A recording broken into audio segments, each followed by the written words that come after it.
Sometimes you gotta learn how to let go. Whether you're watching through fingers covering your eyes or you're jumping in your helicopter, parenting's a journey, so welcome into Coffee with Dubs. Let's go. Good morning. Welcome back to Coffee with Dubs. Yesterday started with something I really didn't want to do. It was raining, and last thing I felt like doing was walking the dogs. I stood hoping that the weather could change, but the dogs didn't care what my plans were. They just wanted to go outside, so eventually I grabbed them, threw them in the car, and headed off to the park. About 10 minutes into the walk, something changed. The rain wasn't bothering me anymore. The trail was quiet, the air smelled fresh, and I caught myself smiling because the thing I'd spent all morning avoiding, resisting, quietly became the best part of my day. It made me wonder how much of life we waste fighting against instead of simply accepting. I think we spend a lot of energy trying to reshape reality into something we'd rather experience.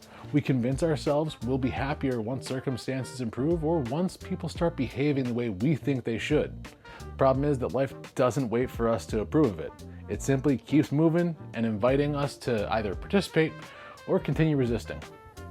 That thought stayed with me because I've been struggling with something much bigger than a rainy walk. My son said something to me recently that's been stuck in my head ever since. He looked at me and said, "I'm a grown-ass man trying to learn how to be a grown-ass man." Funny thing is, he's absolutely right. The part that caught me off guard was realizing that while he's learning how to be a grown-ass man, I'm learning how to be a father of one. No one prepares you for that transition. One day, your job is to protect them from every bad decision. The next day, your responsibility is to learn when to step back, even though every instinct tells you to step in. And I've realized something uncomfortable about myself through all of this. When I offer advice, it isn't always because I believe I'm right. Sometimes it's because I can already see where a decision is leading, and I don't want someone I love to walk into pain that feels unavoidable. The problem is that good intentions don't always sound loving. Sometimes they sound controlling, even when that's the last thing you intended. That's been difficult for me because I genuinely want to help, but wanting to help and knowing how to help aren't always the same thing.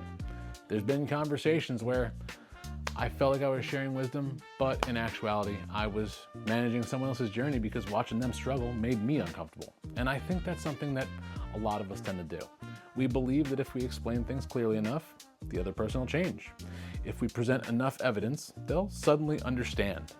We tell ourselves we're offering guidance, but sometimes we're really just trying to protect ourselves from the discomfort of watching someone we love make a decision we wouldn't make.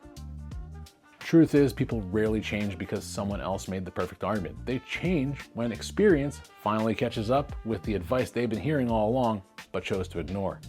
And when I look back on my own life, I kind of realized that my parents were right a lot of the time. The frustrating part is that I couldn't fully appreciate their wisdom until I've lived through the very thing they were so desperately trying to save me from. Experience has a way of teaching lessons that words never quite can, and I don't think any parent enjoys discovering that's true. Maybe that's why it's so difficult to let go. It isn't because you stop caring, it's because caring has to change. Love eventually reaches a point where it stops looking like protection and starts feeling like trust. That's a frightening transition for parents because trust means accepting that someone we care about is going to make choices that we wouldn't make.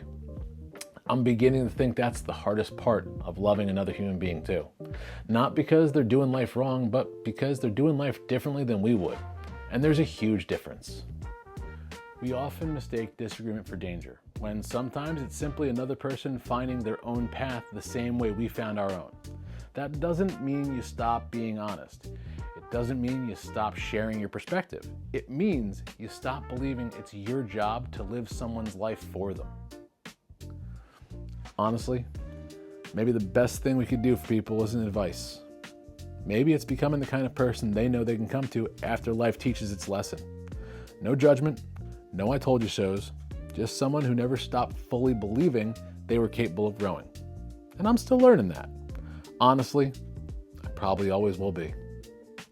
Thanks for joining me on another Pour Coffee with Dubs. Until next time, remember, the people you love don't need you to walk their path. They need to know you'll still be there when they tell you where it led them. Until next time, roll the dice, take your chances, and I'll see you tomorrow because I'm out of here.